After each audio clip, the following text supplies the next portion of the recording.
जी नमस्कार साथियों, good morning प्यारे दोस्तों।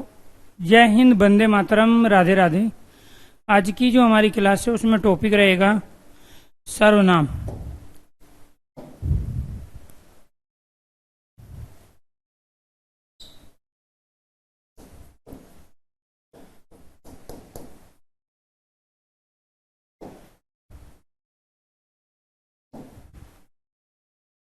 सर्वनाम सर्व और नाम से मिलकर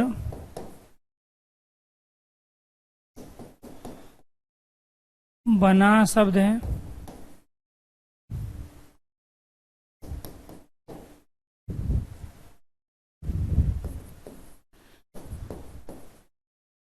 सर्व का अर्थ सभी,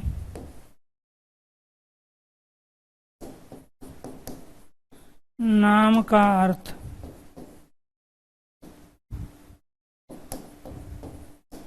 संज्ञा होता है।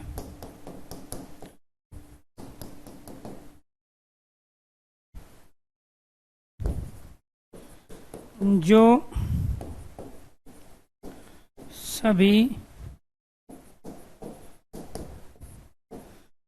सभी संज्ञा के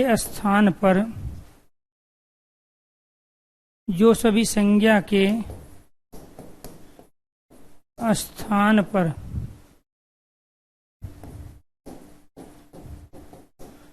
प्रयुक्त होते हैं उन्हें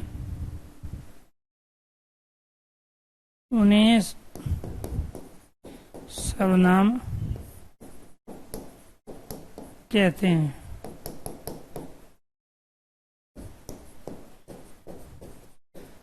सर्वनाम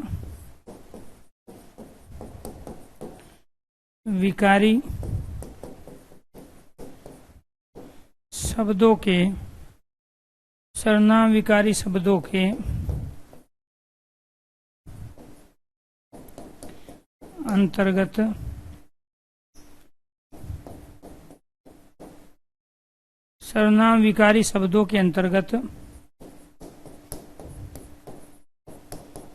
आते हैं। सर्वनाम विकारी शब्दों के अंतर्गत आते हैं।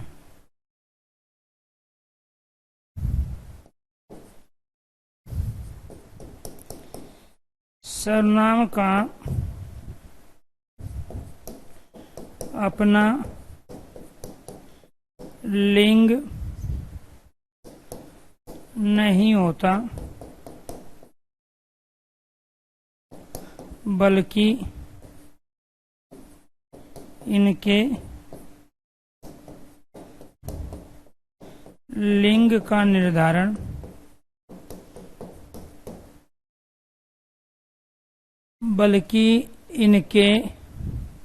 सर्वनाम का अपना लिंग नहीं होता, बल्कि इनके लिंग का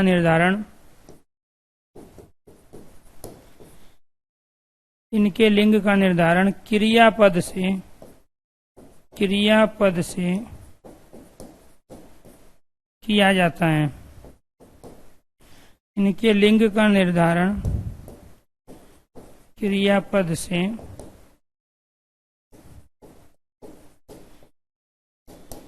किया जाता है।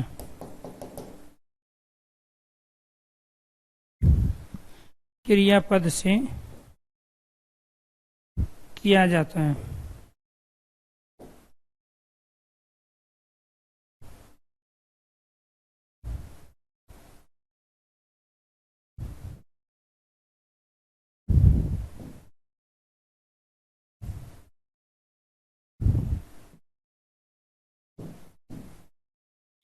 ये 5 स्टेटमेंट हमारी सर्वनाम से संबंधित है। ऐसी कुछ और स्टेटमेंट हैं जिनका प्रयोग हम सर्वनाम से बनने वाले स्टेटमेंट के प्रश्नों में करते हैं। यहाँ पे ये कहने की कोशिश कर रहा है कि सर्व और नाम से मिलकर बना शब्द है, क्योंकि इसमें एक तो यहाँ पे सर्व लगा है जिसका अर्थ सभी होता है, और दूसरा नाम जिसका अर्थ होता है संज्ञा। यानी कि सर्व शब्द का अर्थ होता है सभी और नाम का अर्थ होता है संज्ञा। जो सभी संज्ञा के स्थान पर प्रयुक्त होते हैं उन्हें हम क्या कहते हैं? सर्वनाम। इंग्लिश में प्रोनाउन बोलते हैं और प्रोनाउन का प्रयोग हमेशा नाउन के स्थान पर ही किया जाता है। सर्वनाम विकारी शब्दों के अंतर्गत आते हैं। तो विकारी का कहने का मतलब ये हुआ कि जो शब्द लिंग वचन काल कारक में परिवर्तित हो जाते हैं उनको हम विकारी शब्द कहते हैं। सर्वनाम में है, इस में से मेरा भी बनता है, मेरी भी बनता है और मेरे भी बनता है। तो इस में से हम भी बनता है बहुवचन में। तो कहने का मतलब ये हुआ कि सर्वनाम विकारी शब्दों के अंतर्गत इसलिए आते हैं क्योंकि ये लिंग वचन काल कारक में परिवर्तित हो जाते हैं। सर्वनाम का अपना लिंग नहीं होता, बल्कि इनके लिंग का निर्धारण क्रियापद से किया जाता है। इनके लिंग का निर्धारण किससे होता है? क्रियापद से किया जाता है। क्रियापद से किया जाता है। जैसे वह स्कूल जाता है, और यहां दूसरा वह स्कूल जाती है। तो यहां पे भी हमने वह का प्रयोग किया है, इसमें भी वह और इसमें भी वह। लेकिन ये वाला वह पुल्लिंग है, ये जाता है हमें बताता है। ये वाला वह स्त्रीलिंग है, ये क्रियापद जाती है हमें बताता है। ऐसे ही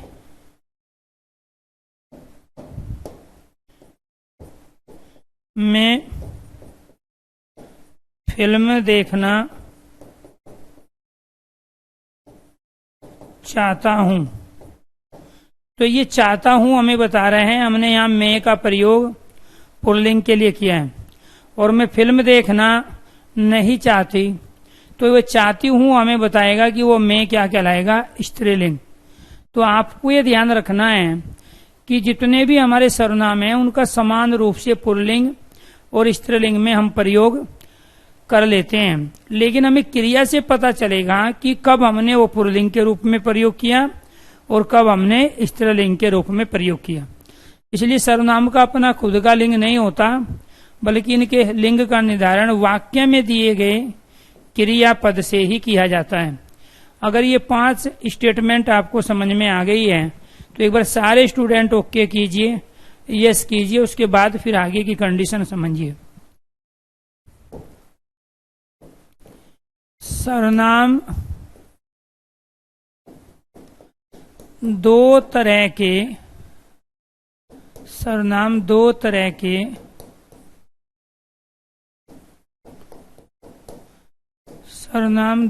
के होते हैं। एक होता है मूल सर्वनाम,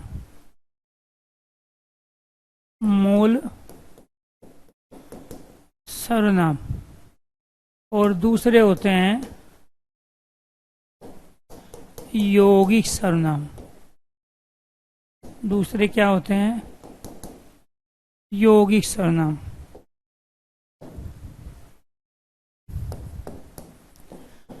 मूल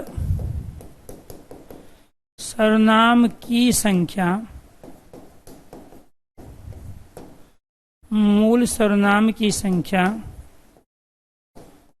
11 होती है।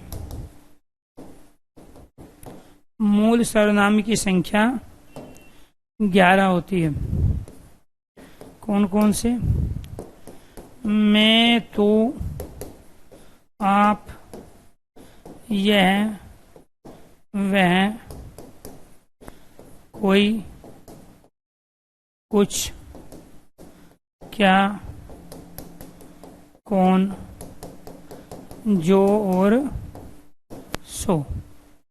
ये 11 हमारे क्या कहलाते हैं? मूल सर्वनाम। मूल सर्वनाम वह छोटे से छोटा सर्वनाम होता है। मूल सर्वनाम वह छोटे से छोटा सर्वनाम होता है जिसमें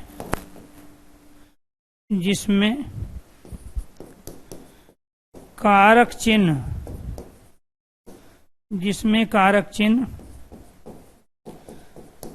अर्थात परसर्ग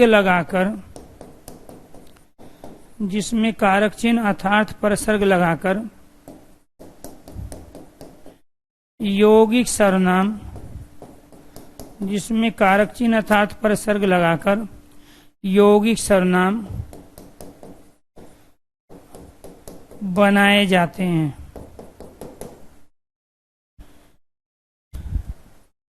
यौगिक सर्वनाम बनाए जाते हैं जैसे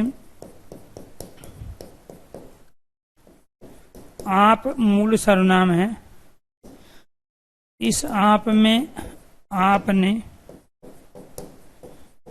आपको, आपसे, आपके लिए,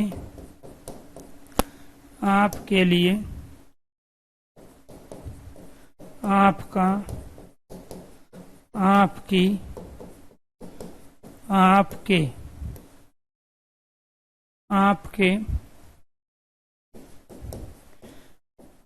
आप में,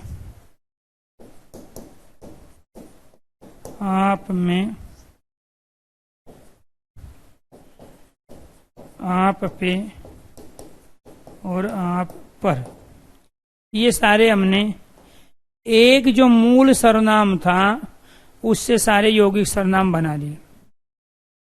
जैसे अगर मैं यहाँ पे मैं ले लूं तो इस में से मेरा, मेरी, मेरे, मुझे, मुझ, मुझको, मुझसे, मुझ पर, ये सारे के सारे क्या बन गए? यौगिक सर्वनाम। तो यहाँ हम सर्वनाम के भेदों की बात नहीं कर रहे, सर्वनाम के प्रकारों की भी बात नहीं कर रहे।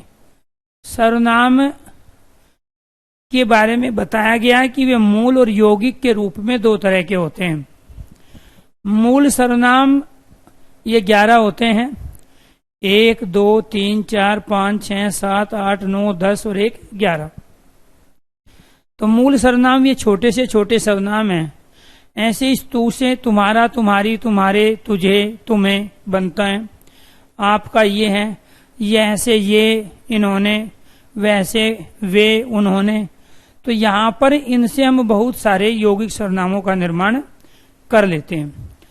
तो आपको ये भी पता चला कि मूल सर्वनाम हम किसे कहते हैं? छोटे से छोटे सर्वनाम को कहते हैं जिनकी संख्या 11 होती है।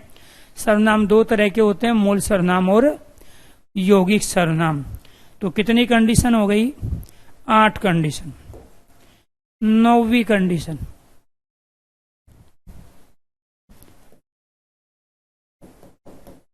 सर्वनाम का प्रयोग, सर्वनाम का प्रयोग संज्ञा के स्थान पर किया जाता है।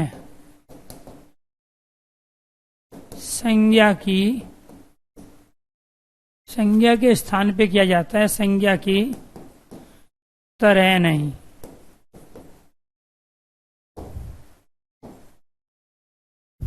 दसवां, सर्वनाम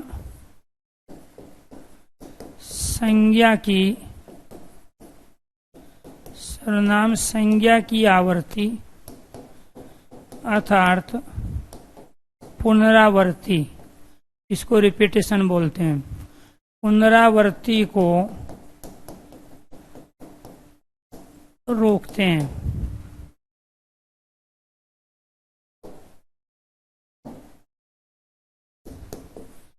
सर्वनाम के प्रयोग से सर्वनाम के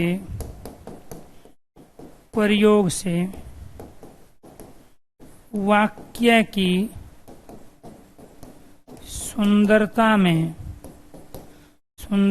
में वृद्धि होती है।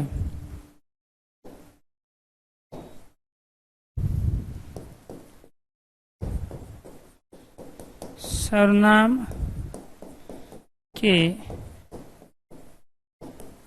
कुल भेद 6।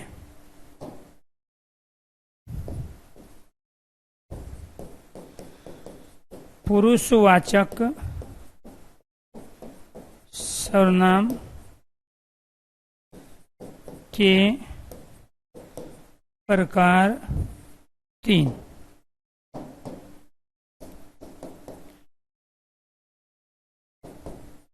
उत्तम पुरुष,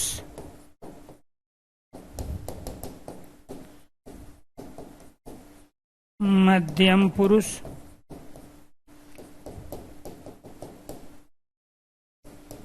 और अन्य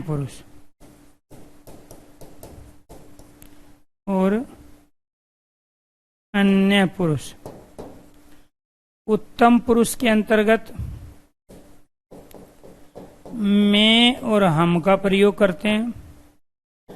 मध्यम पुरुष के अंदर तू और आप का प्रयोग होता है, और अन्य पुरुष के अंदर यह और वह का प्रयोग होता है।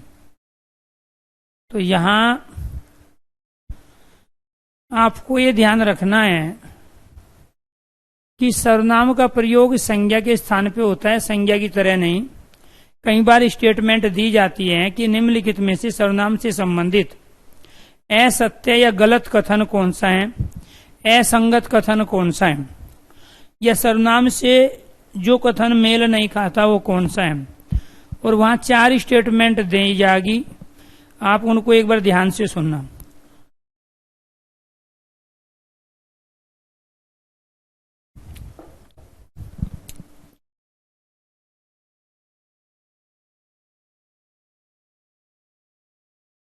पहली स्टेटमेंट है कि सर्वनाम का प्रयोग संज्ञा की तरह किया जाता है।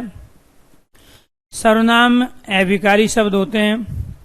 सर्वनाम का अपना लिंग होता है, या उपयुक्त में से कोई भी कथन सत्य नहीं है। स्टेटमेंट वाले क्वेश्चंस आजकल ऑनलाइन एग्जामों में ज्यादा पूछे जाते हैं, इस चीज का आपको ध्यान रखना है। इसलिए यहाँ 13 अलग अलग तरह की स्टेटमेंट देके सर्वनाम से बनने वाले जो बेसिक प्रश्न है वो सारे आपको यहाँ पे बताए गए। तो यहाँ आपको ध्यान रखना है, ये जो पहली स्टेटमेंट है 5, तो उनमें से भी हमने कुछ स्टेटमेंट ली कि सर्वनाम का ये 4 ऑप्शन आपके पास है, इसमें से आपको राइट बताना है क्या है। सर्वनाम का प्रयोग संज्ञा की तरह किया जाता है। सर्वनाम अविकारी शब्दों के अंतर्गत आते हैं। सर्वनाम का अपना लिंग होता है।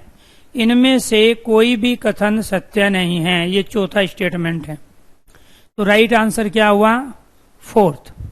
क्योंकि सर्वनाम जब हम ये कह रहे हैं कि सर्वनाम संज्ञा के स्थान पर प्रयुक्त होते हैं तो बात सही है, लेकिन संज्ञा की तरह प्रयुक्त होते हैं ये बात गलत है। हमने यहाँ पे लिखा सर्वनाम का प्रयोग संज्ञा के स्थान पर किया जाता है, संज्ञा की तरह नहीं। संज्ञा हटेगी तब सर्वनाम आएगा। एक पॉइंट। दूसरी चीज, सर्वनाम अविकारी शब्द होते हैं, ये भी स्टेटमेंट गलत है, क्योंकि सर्वनाम विकारी शब्दों के अंतर्गत आते हैं।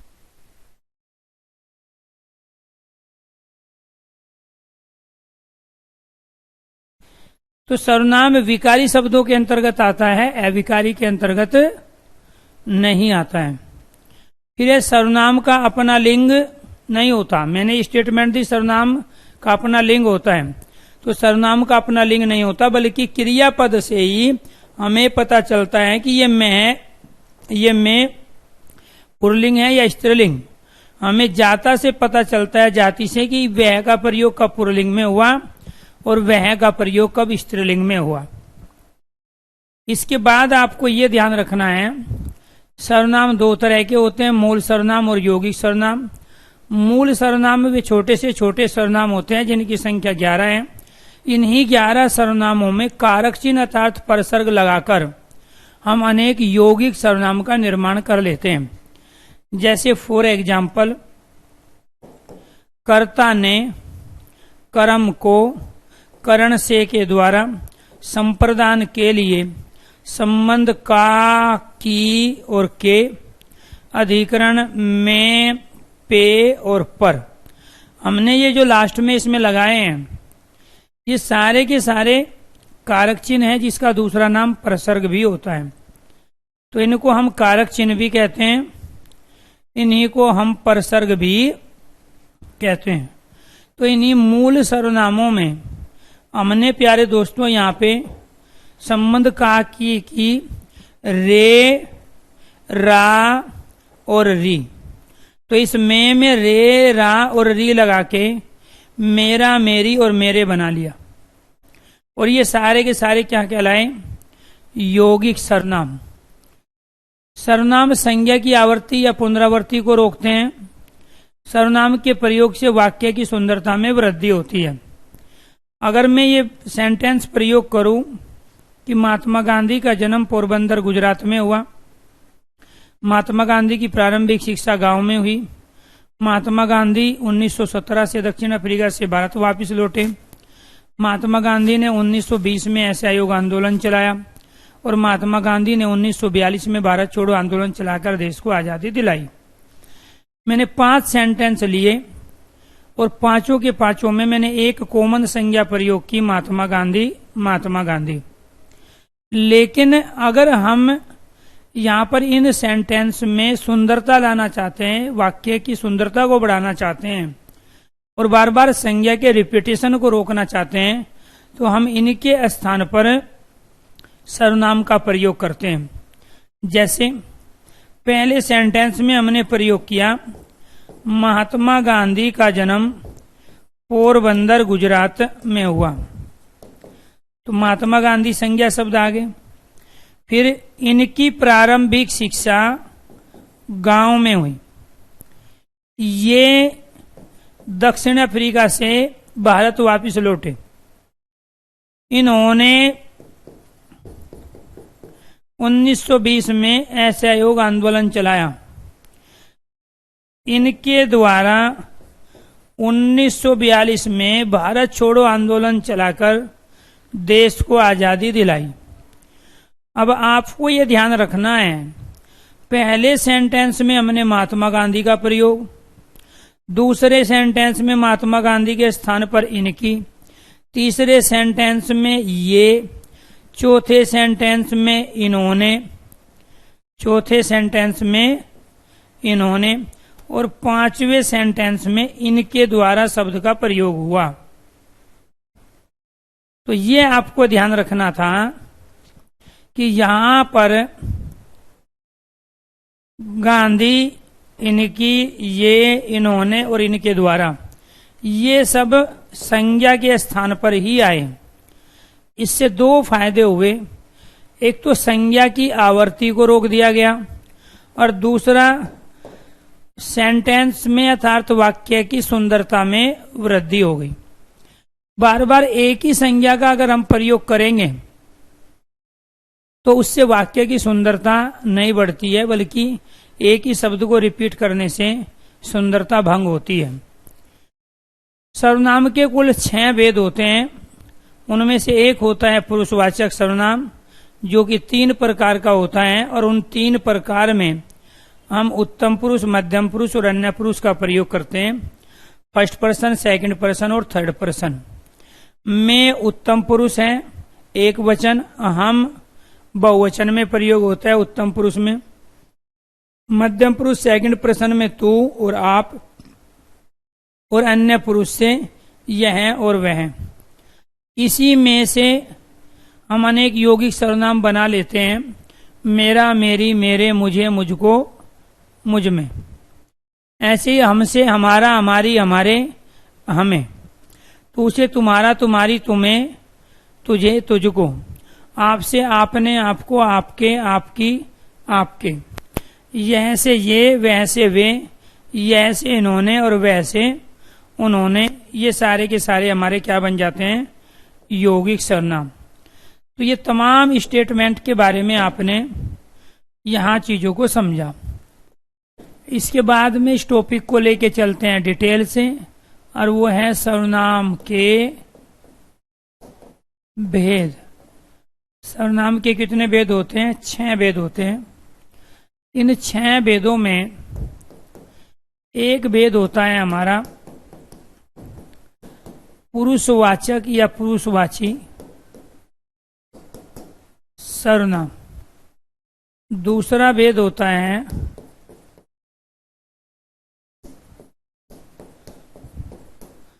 निजवाचक सर्वनाम। क्या है? निजवाचक सर्वनाम। तीसरा भेद होता है निश्चयवाचक सर्वनाम। चौथा भेद होता है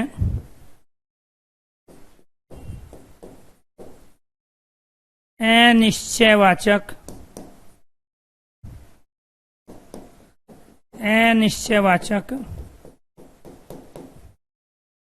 सर्वनाम। पांचवा भेद होता है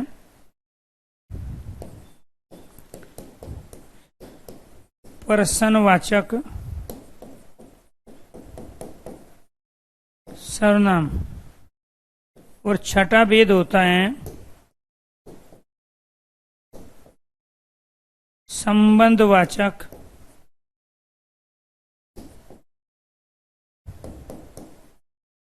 सर्वनाम। तो पुरुषवाचक, निजवाचक, निश्चयवाचक, अनिश्चयवाचक, प्रश्नवाचक और संबंधवाचक। इनमें से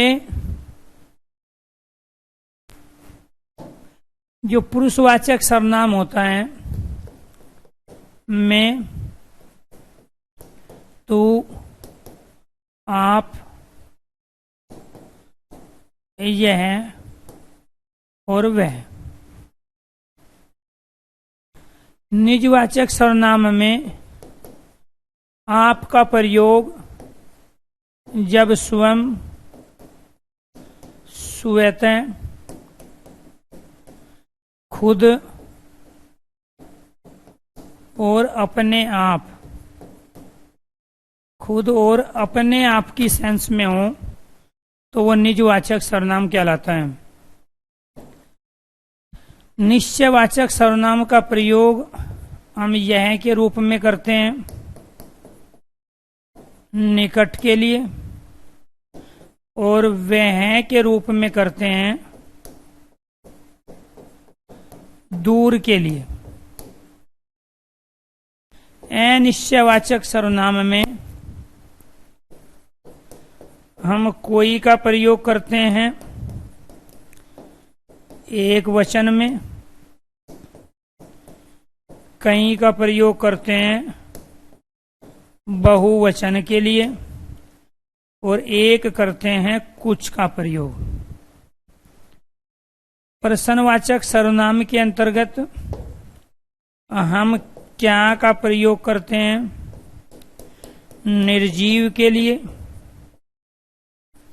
निर्जीव वस्तु पदार्थ के लिए, और कौन का प्रयोग करते हैं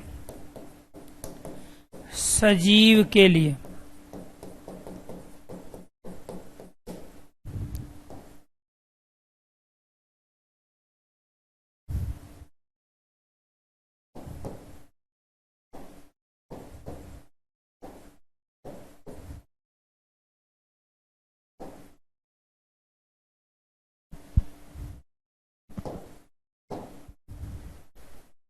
संबंधवाचक सर्वनाम में हम जो का प्रयोग करते हैं और सो का प्रयोग करते हैं। आज के टाइम में सो के स्थान पर वह का प्रयोग भी होता है।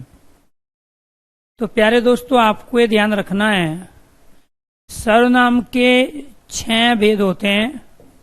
एक क्वेश्चन हमारा ये बना निम्नलिखित में से कौन सा सर्वनाम का भेद नहीं है? इन 6 को छोड़ के जो भी आ जाए वो सर्वनाम का भेद नहीं है। जैसे व्यक्तिवाचक सर्वनाम, जातिवाचक सर्वनाम, भाववाचक सर्वनाम, समूहवाचक सर्वनाम, द्रव्यवाचक सर्वनाम, इनमें से कोई सा भी सर्वनाम का भेद नहीं था, बल्कि ये सब संज्ञा के भेद थे।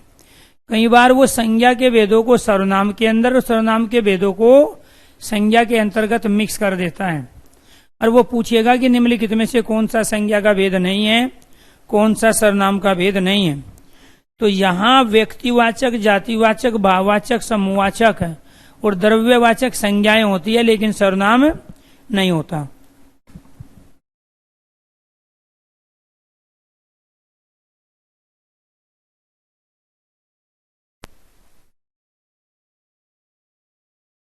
ध्यान रखना है।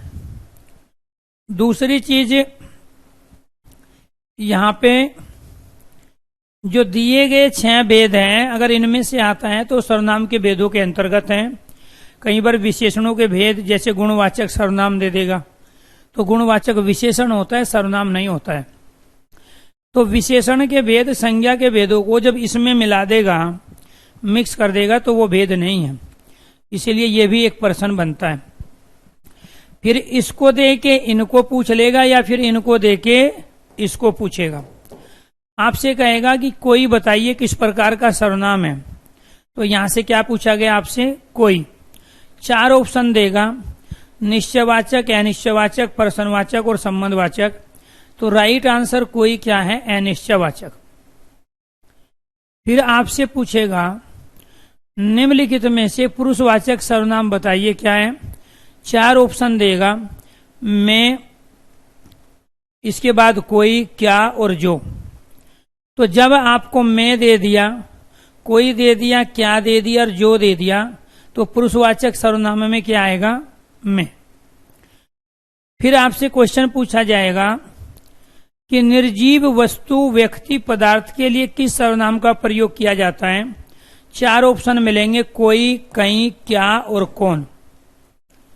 तो निर्जीव वस्तु, व्यक्ति, पदार्थ के लिए क्या का प्रयोग, सजीव व्यक्ति, वस्तु, पदार्थ के लिए कौन का प्रयोग।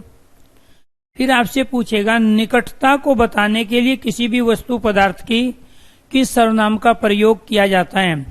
तो राइट आंसर है यह। किसी भी वस्तु, पदार्थ की दूरीता को बताने के लिए, उसको दूरी को बताने के लिए किस सर्वनाम का प्रयोग किया जाता है, तो वह। यह शिक्षक है, वह छात्र है, यह घोड़ा है, वह गाय है। तो वह गाय है दूर और यह घोड़ा है नजदीक। यह शिक्षक है नजदीक, वह छात्र है दूर। तो इस तरीके से अलग अलग तरह के यहां से क्वेश्चंस अर्थात प्रश्न आपके बनते हैं। आपका प्रयोग पुरुषवाचक में भी हो रहा है और आपका प्रयोग प्यारे दोस्तों यहां निजवाचक में भी हो रहा है। आपका प्रयोग जब सेकंड पर्सन के लिए किया जाता है तो उस कंडीशन में आप पुरुषवाचक सर्वनाम कहलाता है, जब जब आपका प्रयोग मध्यम पुरुष में होगा। जैसे आप कहाँ रहते हैं, तो मैंने आपका प्रयोग अपने लिए नहीं किया, आप लोगों के लिए किया। तो आप कहाँ रहते हैं, आपके पिताजी क्या करते हैं, आप कितने पढ़े लिखे हो। तो मैंने यहाँ आपका प्रयोग तीनों ही कंडीशन में सेकंड पर्सन के लिए किया, इसलिए आप कहलाएगा पुरुषवाचक। लेकिन जब मैं ये कहता हूं कि आप चला जाऊंगा, आप कपड़े धो लूंगा, आप पढ़ लूंगा, तो उस कंडीशन में आपका प्रयोग मैंने अपने लिए किया। तो जब कहने वाला, बोलने वाला, लिखने वाला आपका प्रयोग अपने लिए करे, अर्थात तो वो स्वयं स्वतः खुद और अपने आप की सेंस में करे, तो उस कंडीशन में आप निजवाचक हैं। और जब आपका प्रयोग वो सेकंड पर्सन के लिए करे, तो उस कंडीशन में आप पुरुषवाचक, और पुरुषवाचक में भी मध्यम पुरुष। यह यहाँ पे भी है और यहाँ पे भी। यह और वह का प्रयोग, यह और वह का प्रयोग यह और वह यहाँ पे भी है, यह और वह यहाँ पे भी है, और वह यहाँ पे भी है। तो यह वह कब पुरुषवाचक होंगे, यह वह कब निश्चयवाचक होंगे, और वह कब संबंधवाचक होगा। इस कंडीशन को समझो। जब वह का प्रयोग किसी थर्ड पर्सन अर्थात अन्य पुरुष के लिए किया जाता है तो वो कहलाता है पुरुषवाचक सर्वनाम। जब यह वह ये वे का प्रयोग थर्ड पर्सन को बताने के लिए हो, ये घूमने जाएंगे, वे आ रहे हैं, और कौन घूमने जाएंगे और कौन आ रहे हैं हमें कुछ क्लियर नहीं है, क्योंकि थर्ड पर्सन है। मैं फर्स्ट पर्सन हूं, आप सेकंड पर्सन हैं। मेरे और आपके बीच में किसी थर्ड पर्सन की बात हो रही है। मैंने आपको पहले ही कहा था कि वह बीमार नहीं है, तो वह कौन, कोई तीसरा। तो उस कंडीशन में वह कहलाया थर्ड पर्सन अन्य पुरुष, वो कहलाएगा पुरुषवाचक। और जब मैं ये कहता हूं कि वह पुस्तक है, वह पेन है, वह लड़का है, वह लड़की है, तो यहां हम पुस्तक, पेन, लड़का, लड़की की निश्चितता को बताने का काम कर रहे हैं, इसीलिए वो निश्चयवाचक सर्वनाम कहलाता है। जब हम कह रहे हैं कि वह पुस्तक है, वह गाय है, वह घोड़ा है, वह शिक्षक है, तो हम दूरी को बताने के लिए प्रयोग कर रहे हैं, तो उस कंडीशन में वह निश्चयवाचक सर्वनाम है। लेकिन जब हम वह का प्रयोग जो के साथ करेंगे तो उस समय वो केवल और केवल संबंध को बताने का काम करेगा। जो परिश्रम करेगा वह सफल होगा। तो हमने वह का प्रयोग जो के साथ किया। जो परिश्रम करेगा वह सफल होगा, तो उस कंडीशन में वह संबंधवाचक सर्वनाम है। और इसी चीज के आपको 4200, 4600, 4800 पे ग्रेड की नौकरी मिलती है कि यह वह कब पुरुषवाचक होंगे, यह वह कब निश्चयवाचक होंगे, यह वह कब संबंधवाचक होंगे। यही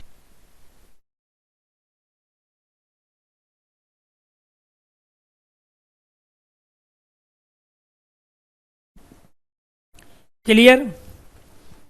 अब आ जाते हैं सेंटेंस पे, जो कि इसके अंतर्गत जितने भी प्रश्न बनते हैं या तो यहां से पूछे जाते हैं या इन स्टेटमेंटों से पूछे जाते हैं। तो ये सारी की सारी स्टेटमेंट मैंने बेसिक से बेसिक प्रश्न से शुरू किया और चीजों को डिफिकल्ट लेवल पर लेके चलता चला। अब जो एक प्रश्न बचता है हमारा, वो है सेंटेंस दे के पूछेगा। आपके पास 6 ऑप्शन है। ये पुरुषवाचक के लिए आपको 1 टाइप करना है, निजवाचक के लिए 2, निश्चयवाचक के लिए 3, अनिश्चयवाचक के लिए 4, प्रश्नवाचक के लिए 5 और संबंधवाचक के लिए आपको 6 टाइप करना है। और यहाँ पे मैं सेंटेंस लिखता जाऊंगा।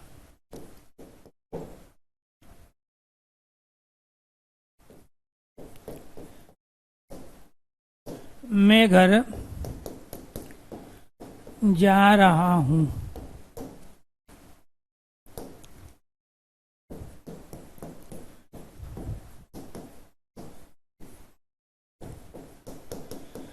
तो मेरी सांसों में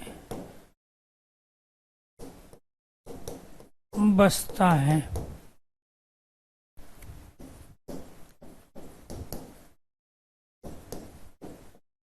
आप कहाँ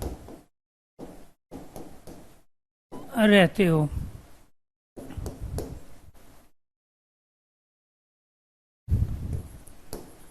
वह स्कूल जाती है। यह स्कूल जाती है। वह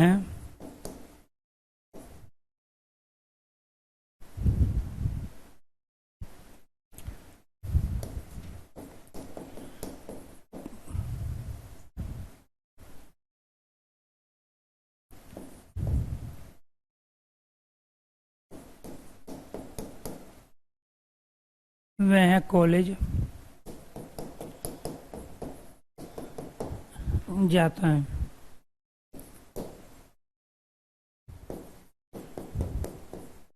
मैंने आपको पहले ही कहा था कि वह बीमार नहीं है।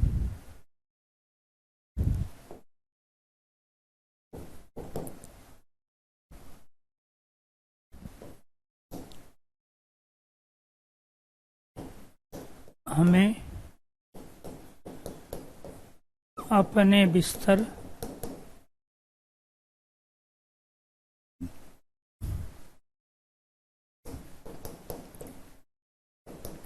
अपने आप रखने चाहिए।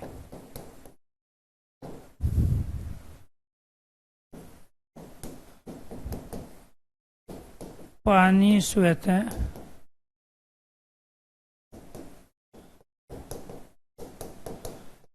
बह जाएगा।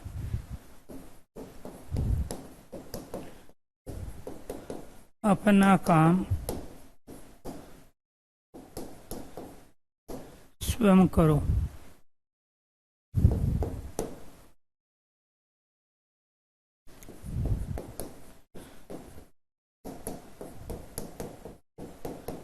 आप चला जाऊंगा।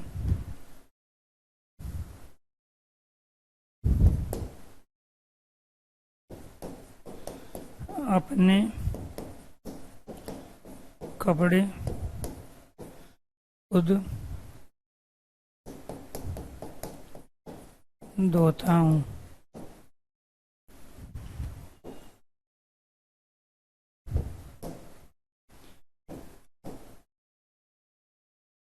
यह राधा है। ये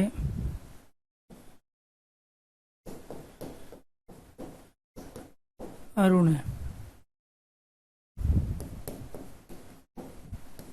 वह विलायती चूहा है।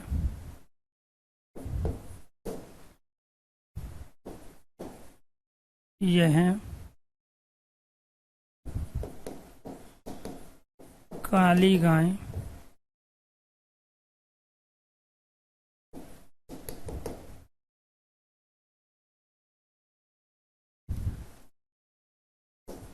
वे काली गाय हैं।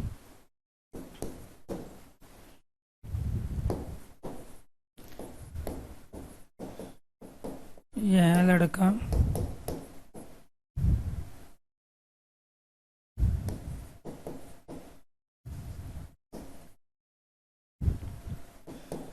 चतुर है।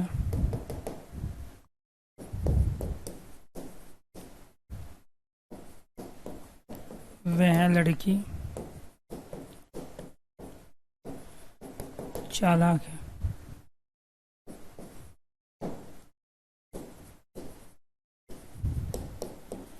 यह घोड़ा सबसे तेज दौड़ता है। यह गाय 15 लीटर दूध देती है।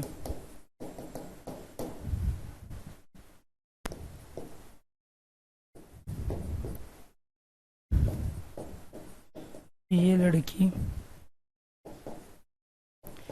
बहुत मेहनत व लगन से पढ़ती है।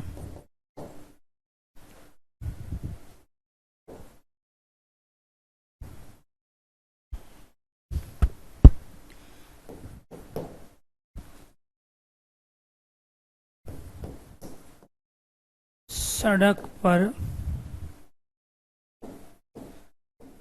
कई लड़के बातें कर रहे थे।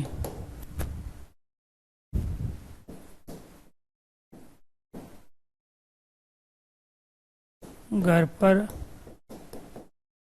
कोई आया है।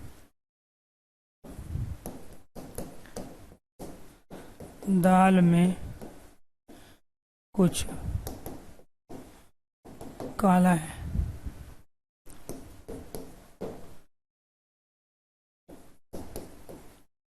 कुछ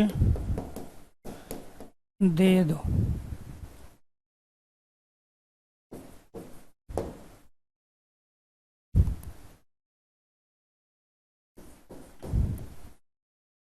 आप खाने में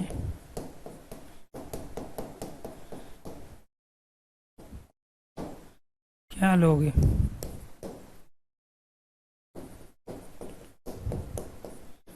दरवाजे पर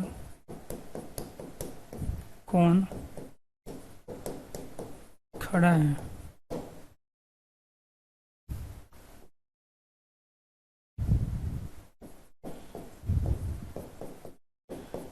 देखो तो कौन आया है?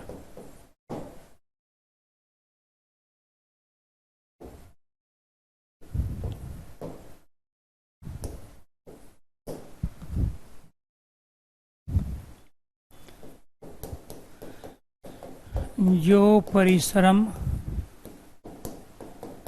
करेगा वह सफल होगा।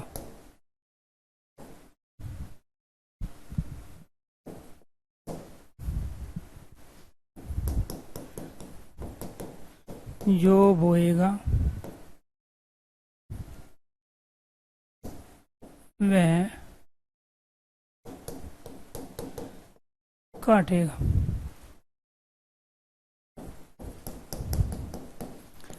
जैसी करनी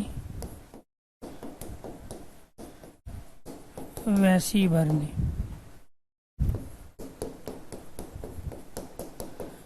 जितनी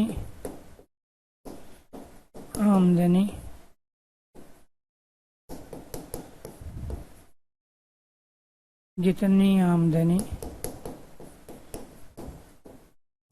उतना खर्च।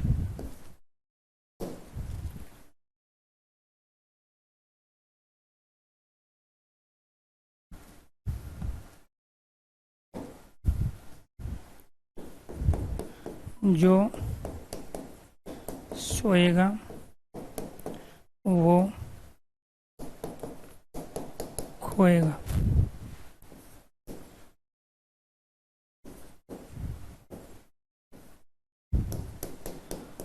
जो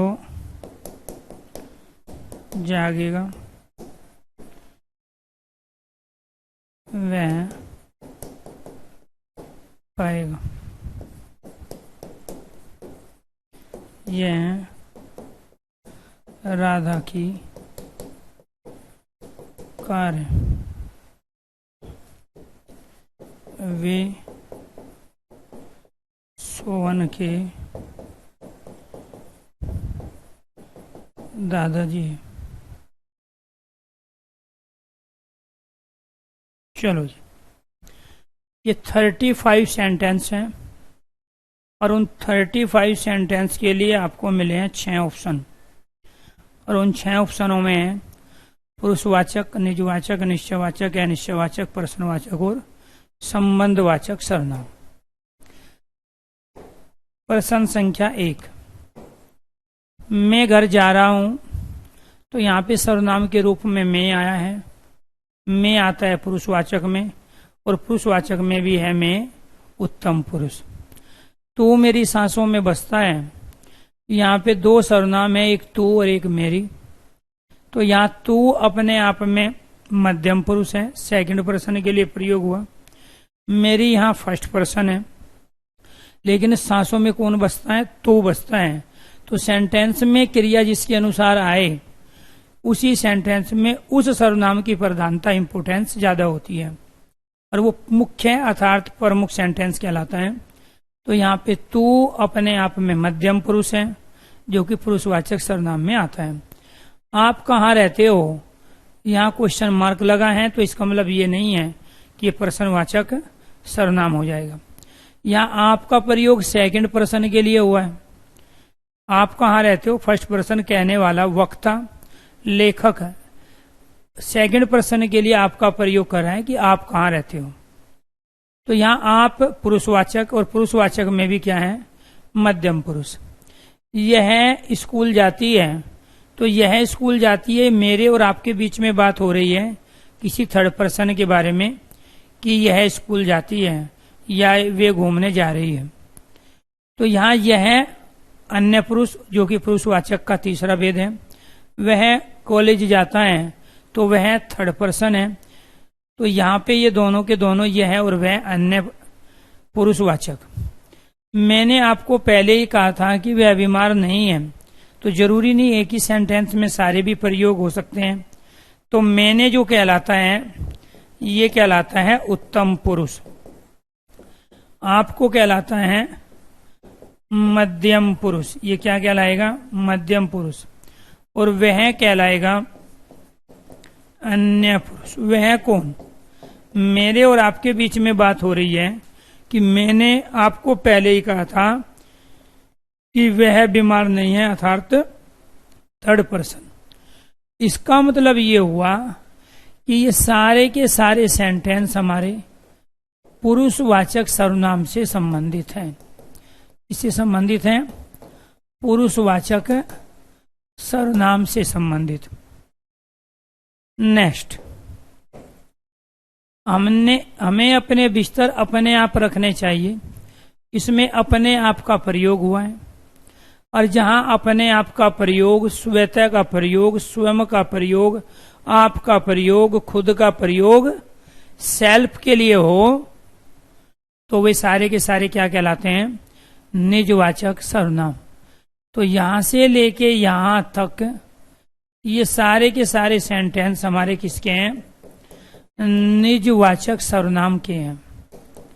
किसके हैं निजवाचक सर्वनाम। पानी स्वतः बह जाएगा, इसमें हमने डायरेक्ट सर्वनाम का प्रयोग नहीं किया, लेकिन ये स्वतः जो निपात है, स्वयं निपात है, खुद निपात है, ये यहां आपकी ही सेंस में आए। तो इसीलिए आपको ये ध्यान रखना है स्वतः, स्वयं और खुद का प्रयोग किस सेंस में होता है आपकी, और वो भी निजता को बताने के लिए। तो जब कहने वाला, करने वाला कर्ता, बोलने वाला वक्ता, लिखने वाला लेखक अपने लिए आपका प्रयोग स्वयं, स्वतः, खुद, अपने आप की सेंस में करे तो वो निजवाचक सर्वनाम कहलाते हैं। यह राधा है, निकट को बता रहे हैं। ये अरुण है, निकट। वह विलायती चूहा है, दूर को बता रहे हैं। वे काली गाय हैं, दूर को बता रहे हैं। यह लड़का चतुर है, नजदीक को बता रहे हैं। वह लड़की चालाक है, दूर को बता रहे हैं।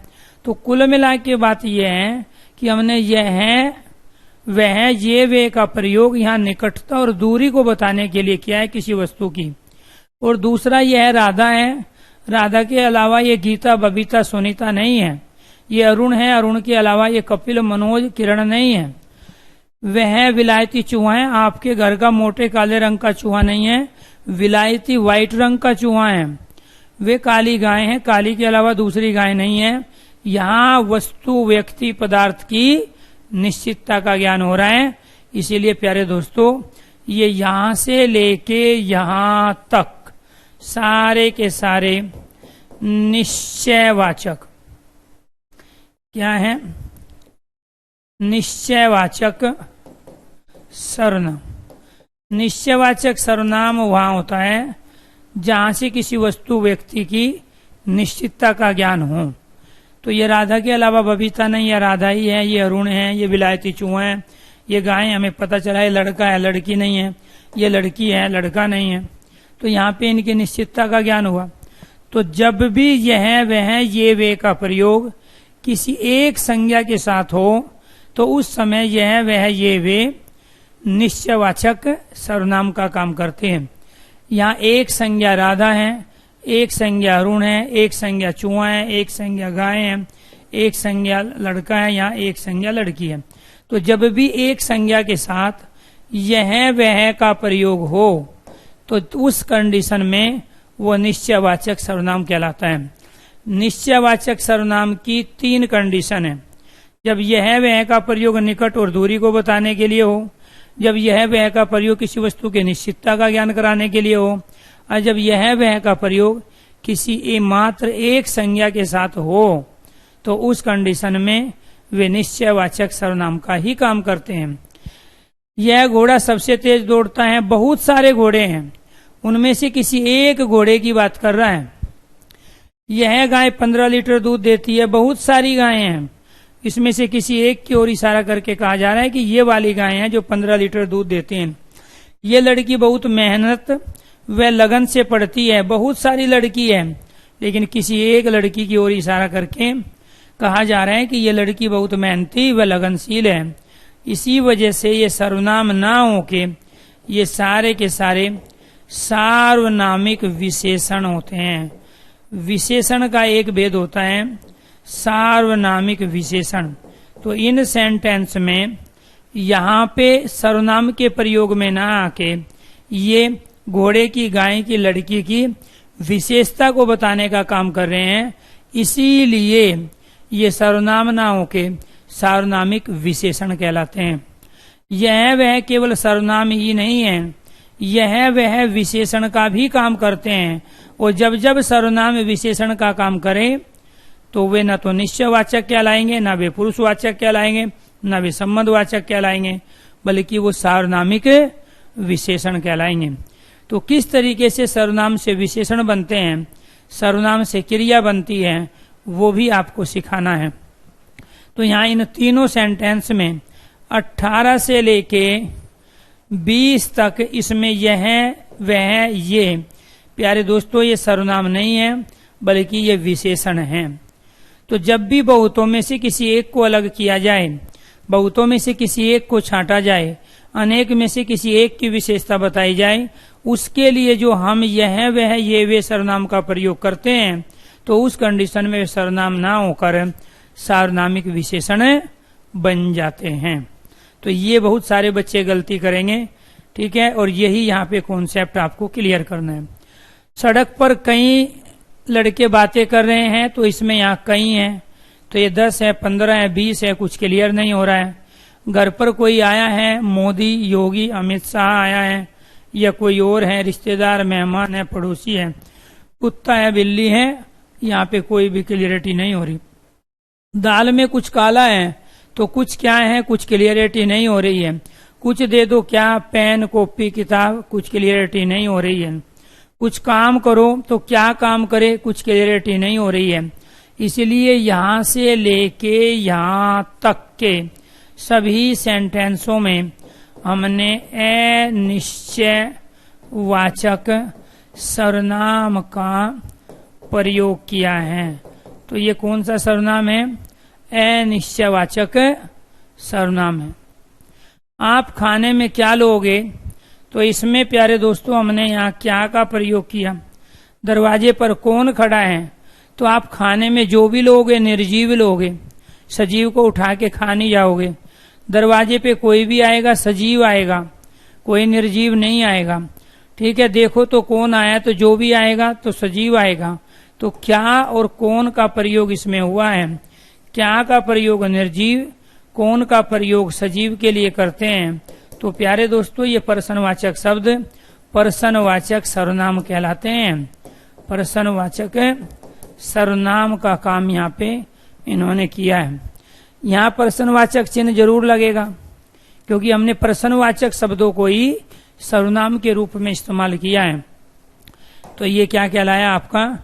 प्रश्नवाचक सर्वनाम कहलाया। जो परिश्रम करेगा वह सफल होगा। तो सफल कौन होगा? जो परिश्रम करेगा। किसकी वजह से? वह का संबंध जो की वजह से। जो बोएगा वह काटेगा, वह का संबंध जो के साथ में। यहाँ पे जैसी करनी वैसी भरनी, तो यहाँ वैसी और जैसी का संबंध, जितनी आमदनी उतना खर्च, यहाँ उतना और जितने का संबंध। यहाँ जो सोएगा वो खोएगा, या हम ये भी कह सकते हैं जो सोएगा वह खोएगा। तो यहाँ जो और सो, जो जागेगा वह पाएगा, वह का संबंध हमने जो के साथ किया है। यह राधा की कार है, यह के साथ में एक संज्ञा राधा, दूसरी संज्ञा कार, ठीक है। यहाँ वे के साथ में एक संज्ञा मोहन और दूसरी संज्ञा दादाजी। जब वह, यह, ये और वे के साथ में, आपको ये ध्यान रखना है प्यारे दोस्तों, हम दो संज्ञाओं का प्रयोग करें तो वहां पर यह और वह क्या कहलाते हैं? संबंधवाचक सर्वनाम। तो ये सारे के सारे सेंटेंस हमारे किसके हैं? सारे के सारे सेंटेंस हमारे संबंधवाचक सर्वनाम के हैं। किसके हैं? संबंधवाचक सर्वनाम। दोबारा ध्यान से सुनो।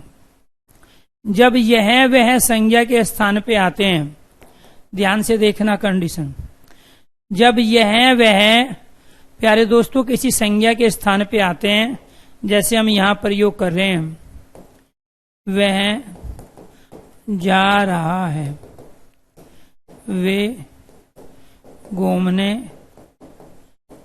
जाएंगे, तो हमने यहाँ वह का वे का प्रयोग, या यह नहीं जा पाएगा, जा पाएगा, वे घूमकर आ गए हैं। तो जब यह वह और वे, यह और यह और ये का प्रयोग किसी संज्ञा के स्थान पे हो तो आपको ध्यान रखना है वे पुरुषवाचक कहलाते हैं, थर्ड पर्सन। जब यह वह ये वे का प्रयोग किसी संज्ञा के स्थान पे हो, पुरुषवाचक। दूसरी कंडीशन, जब यह वह का प्रयोग किसी एक संज्ञा के स्थान पे हो, यह वह का प्रयोग एक संज्ञा के, किसी एक संज्ञा के साथ हो तो निश्चयवाचक क्या कहलाता है? निश्चयवाचक। और जब यह वह का प्रयोग दो संज्ञा के साथ हो, राधा और कार, यहाँ सोहन और दादाजी। अगर मैं कहूं कि यह राधा है तो निश्चयवाचक, वह सोहन है तो निश्चयवाचक। अगर मैं कहूं कि यह राधा की कार है तो यहाँ राधा और कार दो संज्ञा के साथ प्रयोग कर रहे हैं, तो इसलिए संबंध बोधक कहलाएगा। यहाँ वे का प्रयोग हम दो संज्ञा के साथ कर रहे हैं, इसीलिए ये संबंध बोधक कहलाएगा।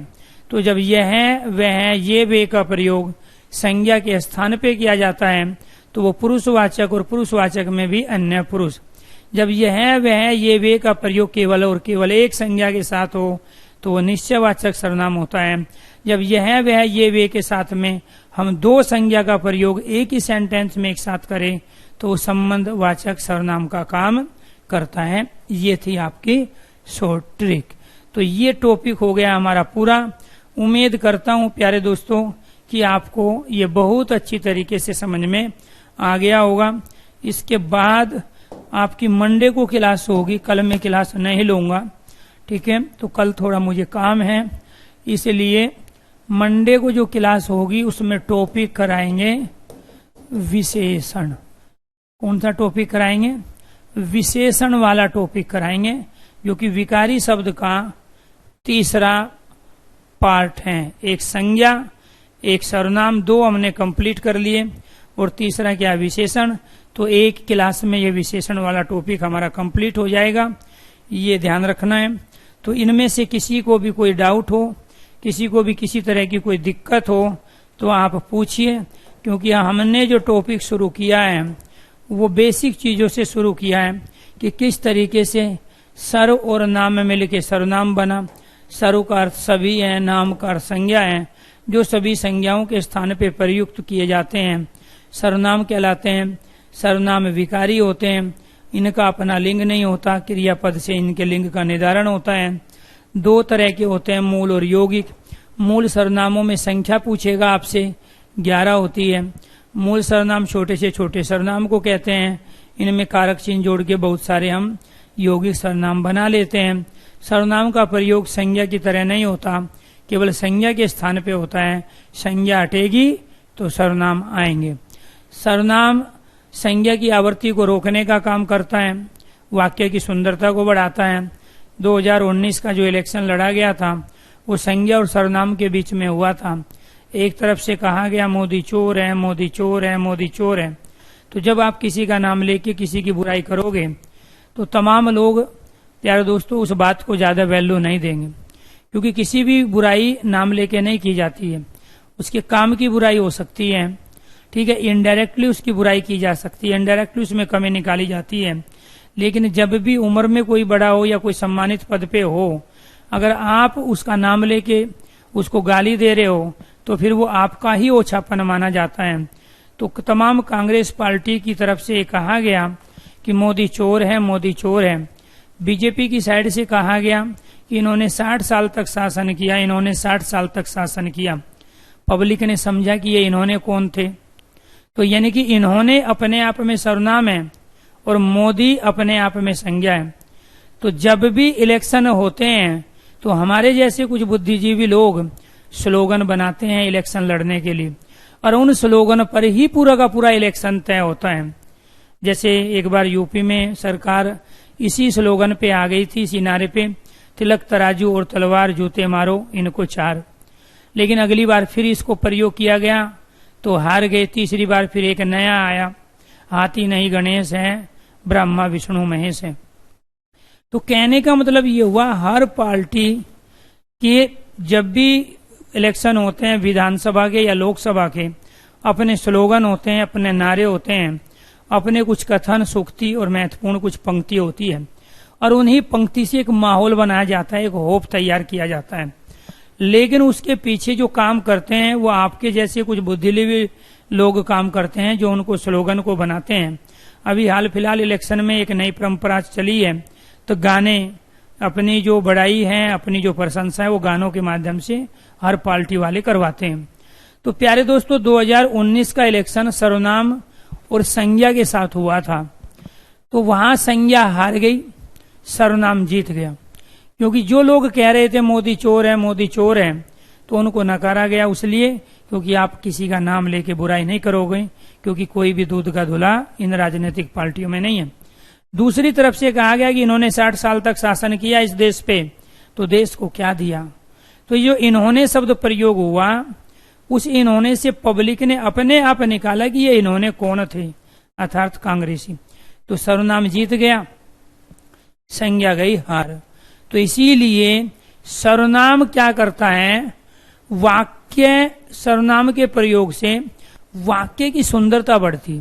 आप किसी का नाम मत लो, आप उसके स्थान पे सर्वनाम प्रयोग करो। समझने वाले को समझने दो कि किसके बारे में बात कही गई है। नाम लोगे दुश्मनी मोल लोगे, तो इसलिए नाम नहीं लेना है। तो इसलिए सर्वनाम का प्रयोग हम क्यों करते हैं, वाक्य की सुंदरता में वृद्धि करने के लिए और आवृत्ति को कम करने के लिए, जैसे यहाँ पे हमने प्रयोग किया। क्लियर। तो पुरुषवाचक सर्वनाम कितने प्रकार का होता है, 3, उत्तम, मध्यम और अन्य पुरुष। मंडे को जो क्लास होगी उसमें कौन सा टॉपिक कराएंगे, विशेषण वाला टॉपिक। कौन सा टॉपिक कराएंगे, विशेषण। सभी दोस्तों को नमस्कार, धन्यवाद।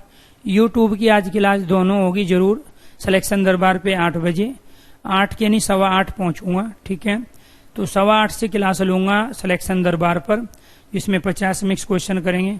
हिंदी बाई अरुण सर पर जो टॉपिक है वो अलंकार है, और अलंकार का टीचिंग के एग्जाम में कोई भी ऐसा पेपर नहीं है जहां पूछे जाते हो 3 question, DSSB, UP TET, super TET, तमाम TGT के एग्जाम में अलंकार के मिनिमम 3 क्वेश्चन पूछे जाते हैं। तो आज रात को 9 बजे अलंकार की क्लास लेना ना भूलें। तमाम तरह के कॉन्सेप्ट के साथ हम आपको कराएंगे प्रैक्टिस, और उसी प्रैक्टिस से आपके पेपर में आएंगे 3 क्वेश्चंस। तो फिर मिलते हैं मंडे को विशेषण के साथ, और शाम को 8:15 बजे।